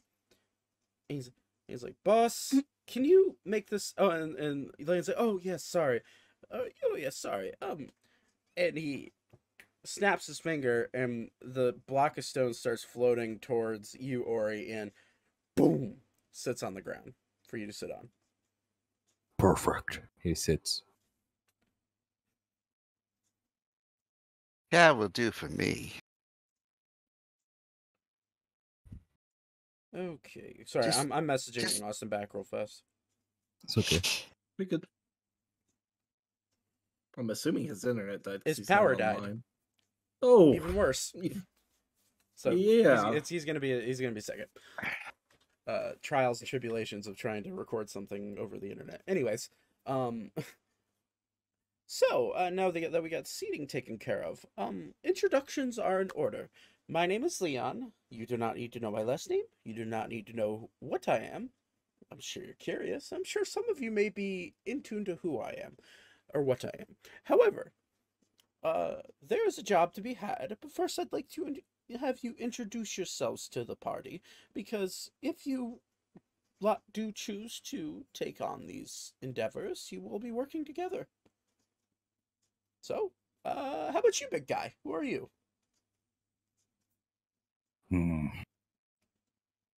Warrior. Now, we went and fetched you a block of stone. We've respected your request. You can tell us your name. He'll like look around. He's like kind of nervous. Oh, stage fright. No, he just doesn't. I don't know. I don't know how to explain it, but yeah, basically. Ori. Ori. Well, very nice to meet you, Ori. See, it wasn't that hard, and I appreciate you opening up. Don't patronize me. Now. No need for hostility. Anywho, unless you're good at hostility, because that will be needed for the job. Yes. Okay. Brilliant. How about the little one that's sitting on your shoulder? I met Froggy, but what's her name? Miss? My name is Alara. Ah, Alara. Beautiful name for such a beautiful young woman. My friend with the jagged teeth, you seem to be well dressed. What is your name? Oh, me? Yeah. The name's Zane. I'm an armorer by trade. Whew, don't cut me with that edge. Anywho, I could tell just from your garb, you're from Ebrax, yes? Yeah, I'm an artificer. Well, that also kind of helps. Artificers from Ebrax, I wouldn't expect to have someone coming to, like, of your caliber coming to my aid, but that's very, very well. Good. You there, Elven man, what's your name? Thaddeus Sterling. Starling. Why do I know that last name?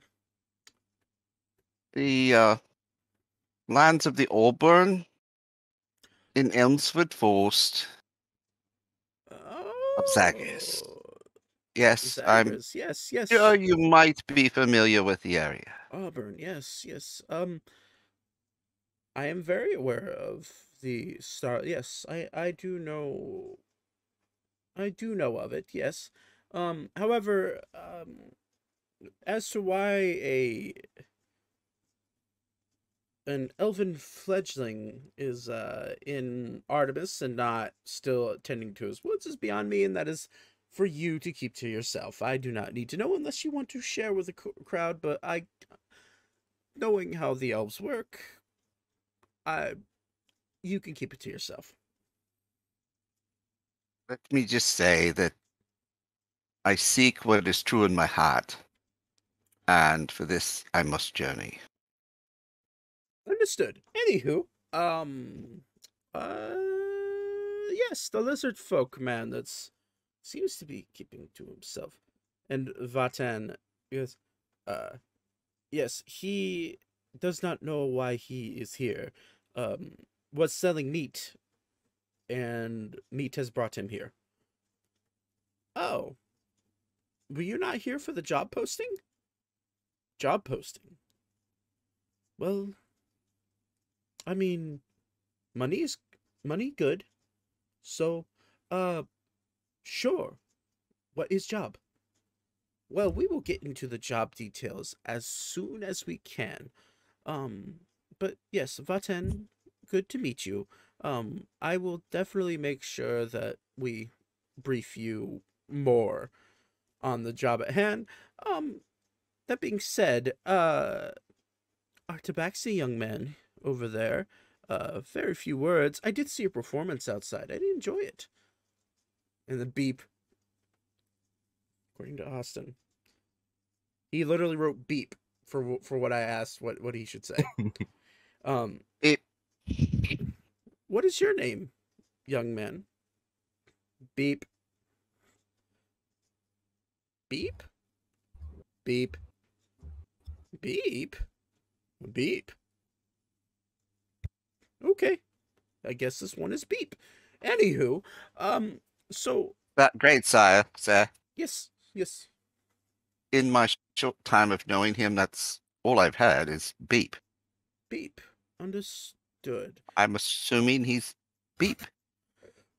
And you just hear beep, nodding his head.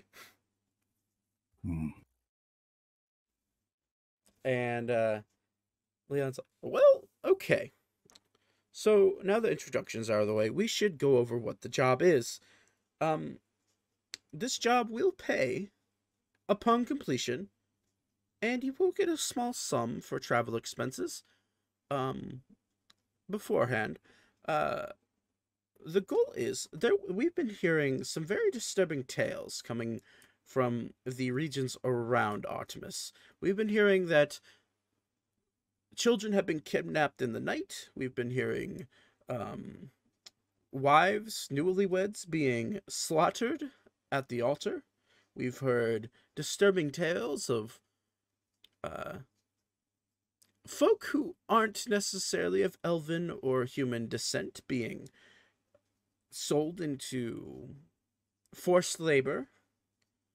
And we're very concerned here in the capital city that our citizens are being used for deeds that they shouldn't be being used for.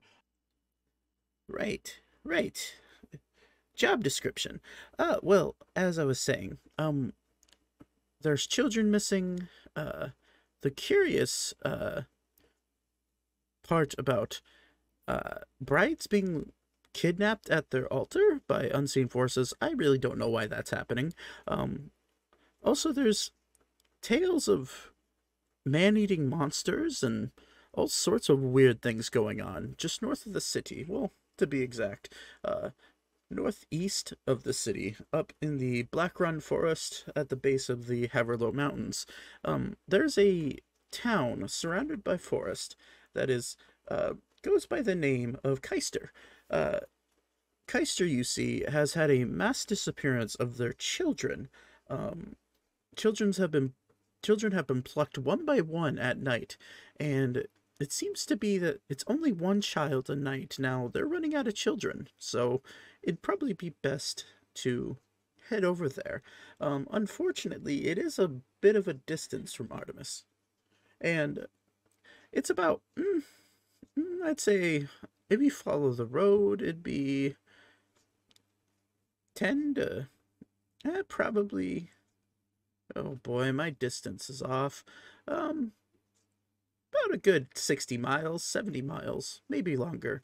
It'd take you about 2-3 days travel.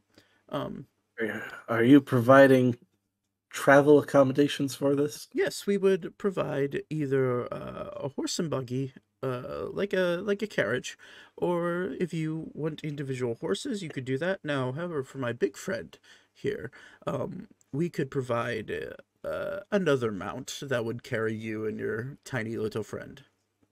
They're snacks.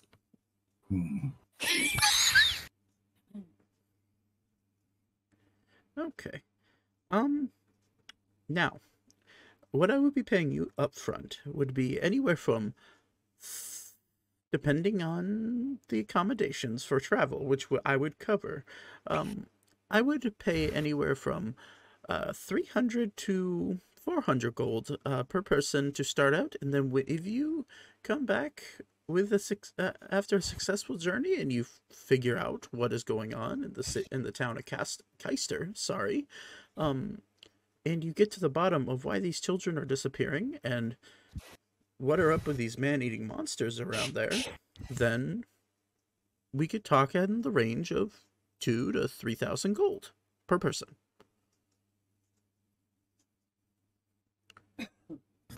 You don't have to say anything else. You can count me in. Gotcha. And I think, yes, this is something I'd be very interested in. My big friend? Beep, Sorry, Beep. I'm writing all this down. Oh. beep.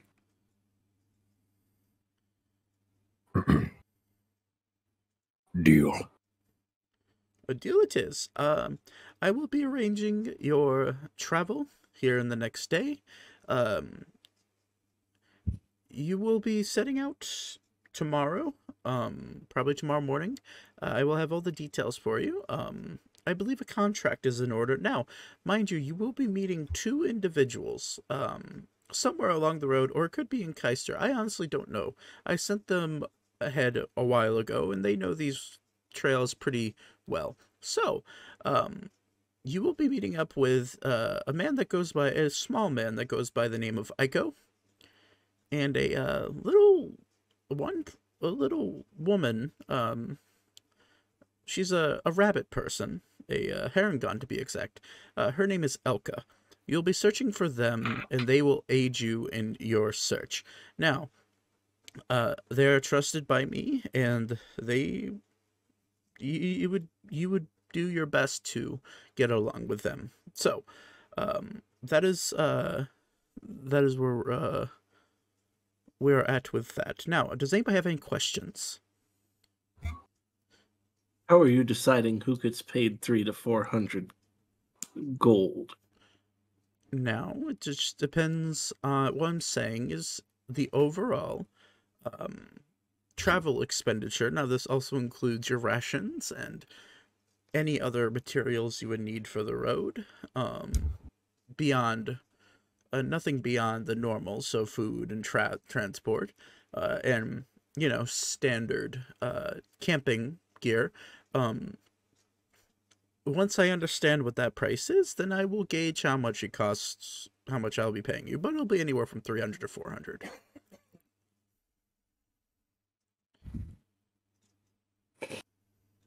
Any other questions? Was that Nope. price negotiable? Depends. Just depends on how much it ends up costing me. Now, that would be a decision for tomorrow morning, don't you think? Yes, just asking. Okay. Well, now that we have that understood, I will ask you to sign your name here on the dotted line, and he pulls out this giant scroll that is literally a contract. Now, I will have a contract for you guys to sign next week. I don't have that right now. He pulls out this contract. He's like, sign your name here on the dotted line. Any scribble will do. Just, it's legally binding, so make sure you know it's you. And we'll be on our way. And on the contract already, you see in bold letters, AIKO signed. And then you see nothing but a small paw print on the dotted line as to where you expect the Herringon lady, Elka, to have signed with her paw print. Would you like to sign? I suppose. Very good, very good. And so, as you guys draw out your signatures, before we end it, do you guys want to describe how you sign your names? Mine would be pretty clean. Like cursive writing, Clean, like yeah, cursive. clean writing. Ilara's is like the equivalent of finger painting. 'Cause she's an entire child with no brain. Yeah. Or he just puts an X. Just an X. Mine is on the screen. Is on the screen. Where's that? Oh. Let me see. Oh my god. Okay. And so I guess my next question is maybe have 10. Oh yeah, what 10 would be like his name is signed like this, and he would just write VA apostrophe TEN, and that's it. All in lowercase. And Beep would sign Beep and all capital letters. Okay, very good. Well, I will see to it that this contract is notarized and make sure that you are all paid in full. Now, I will be seeing you in the morning. Meet here in front of the library, 8 o'clock sharp. Does that sound good? That should be fine. Or he nods. Okay.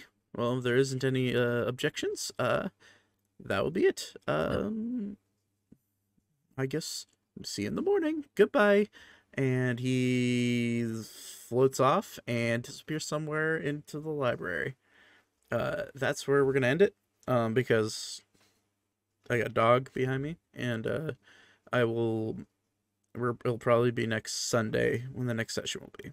So, hey y'all, this is me realizing I never recorded an outro. Literally was just about to export this to schedule it to go out for Sunday afternoon, and this is, these things happen. I figured I'll go over what happened this night that you guys are watching for the first ever episode, because I feel like it deserves a little bit of an explanation. Unfortunately, my dog Jackson got into something he shouldn't have. Now, I'm not allowed to say what he got into, but based off of me saying that, most of you could probably get what I'm getting at. He ate something that looked like normal food that's not really normal food. It's medical. That's all I'm going to say. And it was up where he shouldn't have been able to get it, but somehow he did. And it's no one's fault. He's absolutely fine now. And hopefully that doesn't happen again. But unfortunately, he happened to plant his very hyper-reactive self literally like right there. And it was in the middle of the recording. So, that being said, hopefully this never happens again. There's going to be distractions. There's going to be things that are out of our control. I mean, heck, Asa ended up DCing the last probably half hour of us being in Discord together, and Bingo ended up having to go to eat dinner with his parents that he completely forgot about. So since this is an online show and everything is being recorded remotely, we're going to run into hiccups like this. And unfortunately, the first night was full of them. Most nights it's not going to be like this, because most nights the people who are my players are prepared to be sitting down for 3 to 4 hours. But things happen that we can't control. So that's what happened. I appreciate you guys watching or listening over on our podcasts. We will be doing more very soon. Our next episode is this next coming Sunday. It's every Sunday, like I said, at 5:30 p.m. Eastern, 2:30 p.m. Pacific. Podcast should be uploaded pretty much the same time as well. So, thank you for watching and or listening, like I said, and I will catch you guys in the next chapter of this story. Have a wonderful day. Bye-bye.